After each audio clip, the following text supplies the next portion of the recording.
Welcome to Unit 3 of Business 137. Unit 3 is all about how to organize, and it covers chapters 7, 8, and 9.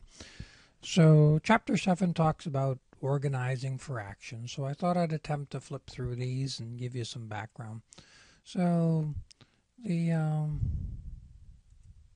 this just defines the learning objectives, which you can read through. Again, most of them are centered around how to organize your organization. And most folks will have what's called an org chart. Hopefully most of you are familiar with these. And if you have questions, just send me an email. In the org chart, you can organize by functions. You can organize by divisions. Here's one where they have higher functions, and then within divisions, their own finance and marketing. And most people are going to want to organize around what works best for their customer. Some fundamentals is you want to differentiate and then you want to integrate. And the reason you want to differentiate a little bit is so that you can get some specialization and expertise. For example, I cluster the finance department together. Division of labors goes way back. A person can get specialized in a specific task and they become better and better and better and more efficient at it. And that's why you want to divide the labor and have some specializations. And then the whole coordination of function is how do you bring this all back together? Authority, I think most of us are familiar with this, is authority is where I give someone that responsibility. In most organizations, public organization, you're going to have a board of directors, and you're going to have a chief executive officer, and then you're going to have top management reporting into that chief executive officer, and the chief executive officer is responsible to the board of directors.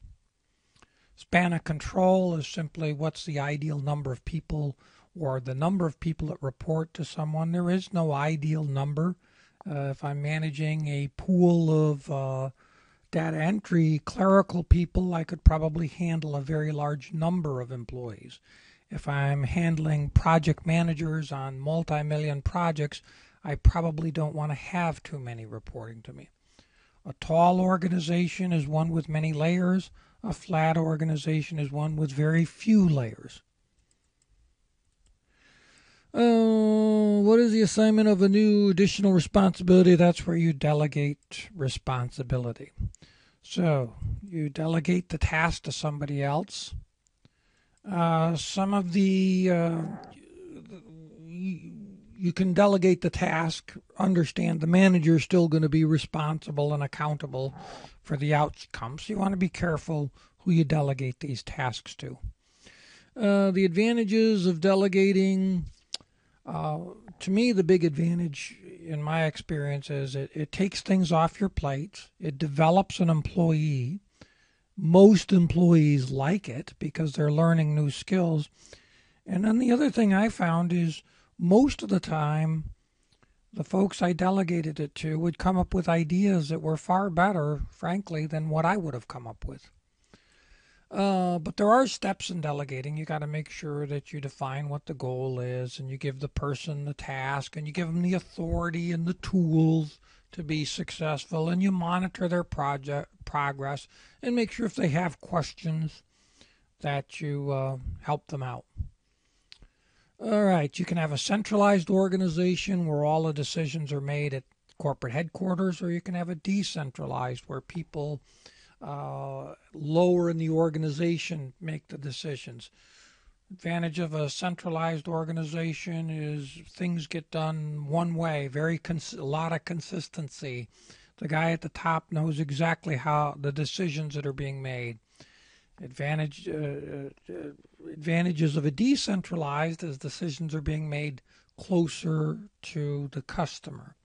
So I always tell my seated classes a story of I was outside a hotel, and it was 11 o'clock at night, and we couldn't get in, and they called and called and called, and I called the reservations, and there was no one there to let us in. And the reservation person, because it was a very centralized organization, I said, well, just cancel my reservation and I'll go down the road.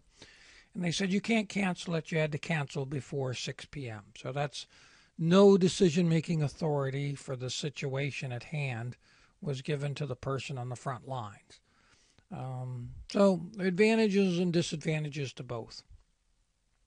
Then you have line organizations, which generally work directly with the product or directly with the customer. And then you have staff organizations like your finance, your legal, your human resources that support those line organizations. You can do functional departments. That's where the departments are around the different functions or activities. That's where you have like the marketing function, the human resources. Most organizations are set up somewhat like this way. As you can see, a functional organization there. Advantages, big advantages is, to me, you get all the economies of scale if you get all the people in those that specialize in marketing or specialize in legal. You could have divisional organizations. This is where you put them in departments and groups.